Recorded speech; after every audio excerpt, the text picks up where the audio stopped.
Do you want to go around with your hat on? Yeah, it started right now. It 3, started. 2, 1. All right. Good evening, everybody. My name is George Wilson, veteran of the United States Navy Marine Corps team. This is kind of what I'm presenting today.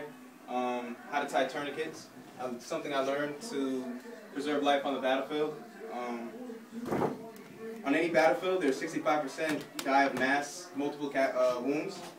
The data collected from the Vietnam War shows that 50% of the casualties died from massive blood loss within 3 to 5 minutes and could have been saved with timely intervention. So the purpose of a tourniquet is to completely stop the blood flow to whatever limb. Like let's say you get cut on your arm here, the purpose is to tie the tourniquet 3 to 4 inches above the actual wound and stop any blood flow from going down. Tourniquets can stay on an affected limb for 24 hours before you lose the limb and cause mass neurological damage. It's not the same as applying a bandage. Bandage just kind of slows bleeding. Tourniquet stops the bleeding. If the tourniquet's applied correctly, it will stop the bleeding all the way. And giving, and the tools I have here is just a string from Davy's little closet there. He had a little ID pass on it. This is a string, this is a stick from outside, and this is actually the top from a water bottle. So tourniquet can be done with these 3 things here. And what's important is you have a stick, you have tied to your string, you have a plastic ring or a wedding ring or whatever ring you have on the string that's loosely movable, and you have the string. The 5 tourniquet mistakes is, alright, 5 tourniquet mistakes. Not using when you should use a tourniquet, using one when you shouldn't, putting one too proximal to the wound, too far up the wound. The blood won't. You'll still lose too much blood if it's too high. Not taking one off when you should, and not making it tight. So I'm gonna need a volunteer from the audience. Me? Who wants to get their? Oh man, go. Show them how to shoot dope. Just pull it up. Alright, so for the tourniquet, you want to have the stick, and we learned this under stress, things blowing up and people screaming and stuff. But if someone's bleeding that bad, you're going to be under stress too. So it's kind of hard to, really call it. But basically, you're just going to tie this around the person. Regular knot. You want to do a square knot because they're easy to remove, but you can just do a regular knot. This fucking string sucks. Yeah, you're dead already. I just want to say I'm glad I'm learning this because I work in a print shop, and in this print shop we use a machine that cuts paper, and if I ever have a coworker who cuts himself with the machine, I know how to apply this certain technique to possibly hold off until the emergency medical response team arrives. So you have your knot. You have your knot. Boom, it's like that. Now here's the part where things get tight. You just twist it. Tell me when it's too tight. Tell me when you're dying. And you basically just stick the stick right through the loop.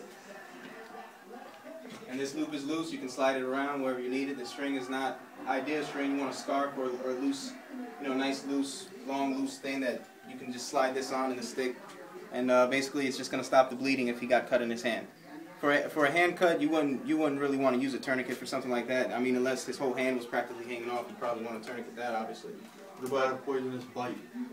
It depends on what kind of poison it is. There's different kind of poison. If it's well, hold on. Same question. You didn't take that off. There's also another type of tourniquet where the ring is on here, the stick is loose, and you basically tie this to the person. And then what you do is put the stick on the knot, and then you tie a knot into the stick, and then you would do the same thing. You crank it. Okay. Put the ring somewhere where the stick is, and the ring would basically hold the stick in. I can't wait for the Q&A. There's 5 liters of blood in the body, and using a tourniquet, there's the ABCs of saving someone's life: airway, breathing, and circulation. You see someone down on the floor, you want to check their airway, check their breathing, check their heart, right? But blood is more important than breathing and heart rate. Because without blood, you can die in 60 to 120 seconds. You can go without oxygen for 5 minutes. So that's why bleeding is such a necessity to take care of right away. And it's something that they stress a lot during training, and that's how you tie the tourniquet. Do you guys feel that you're comfortable with tying a tourniquet? It's a stick, a string, and the top of a bottle, a ring, a loop. Is the Q&A yet? That is all for the demonstrations. Anyone have any questions? I have answers. Okay. Alberto. What if you're tying the tourniquet on yourself because you lack another person to advise you and help you tie It's the the same tourniquet? thing. As long as you can keep yourself calm, Okay. you should be able to do the same thing. Let's say I have one hand. Let's say I just cut my hand on the printing machine that I have at my job, and nobody's there. How do I, is it possible that I can tie it to myself? The thing is, we used to have these things ready in our pockets. Oh. So the stick and the loop are already on there, and it just pull it out your pocket, start tying. If you cut yourself, you're going to freak out. So this technique, I don't think would be good for that situation, because you probably bleed to death depending on how bad you cut yourself. So then you'd be looking around for materials. This is a quick fix, but again, you need a string, a loop, and a stick.